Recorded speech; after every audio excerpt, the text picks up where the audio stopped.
السيد منير العرقي الممثل ومخرج مسرحية رهيب وأهلا بك على جريدة انفستيغ en تونيزي. سي منير، هل تعتبر أن الحضور الجماهيري اليوم كان في مستوى طموحاتكم وانتظاراتكم؟ قط أبدا. جميع عمري ما كنت نتصور واني مش نعمل عرض في الحمامات ويكون الحضور هكا معناها قليل وقليل جدا. لاحظنا أن المسرحية تحتوي على قرابة 20 ممثل، لكن الشخصية المحورية كانت إبراهيم الأغلبي، فهل ترى كان اختيار فني أم ضرورة فرضتها الأحداث التاريخية؟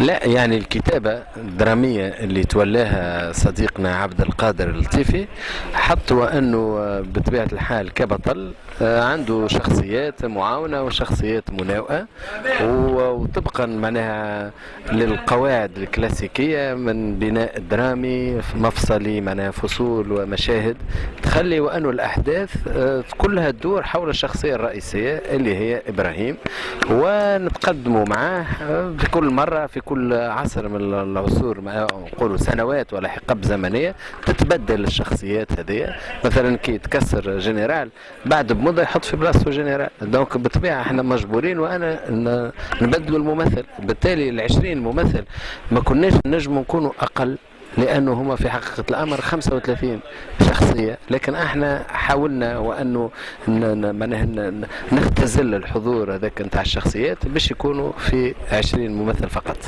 المسرحية تحتوي يعني على حكم ودروس سياسية وتاريخية، فنحب نعرف سي منير العرقي علاش اخترتوا انكم تعرضوها وتنتجوها في هذا الوقت بالذات؟ لانه ما اشبه البارحة باليوم، لانه المسألة نتحدث احنا على العنف السياسي، ولانه بعد الثورة في تونس ولات الحريات مسموح للفنان وانه يتحدث جهارا معناها على العنف السياسي، ويحذر الساسة من مغبة الحكم الرهيب ومن معناها البطش بالرعية. وبما انه هذا في تاريخنا وحقيقي معناها حبينا وانه ننبه الساسة اليوم من مغبة الحكم الجائر. سيموني، نعرف صعوبة نقل الأحداث التاريخية خاصة في الأمور السياسية، فما هي مصادركم للتثبت من صحة ودقة الأحداث؟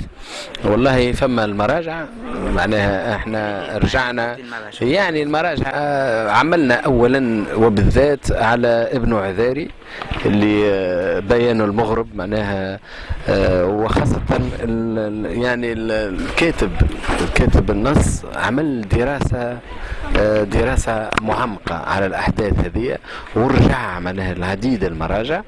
وإحنا بطبيعة الحال اجتهدنا حتى في دخولنا على الانترنت وبعض أمهات الكتب، لقينا وأنه لابد وأنه نعيد صياغة كتابة درامية، وبالتالي ما نجموش نذكر محاسن إبراهيم الثاني لأنه احنا حاجتنا به باش يكون رهيب هنا، مش في وقت ونقولوا أنه عمل باز نافال معناها في سوسة وأنشأ سفن حربية، ذاك كله ماذا بينا ما نقولوش، نقولوا كونش السيء في هذه الشخصية الدموية.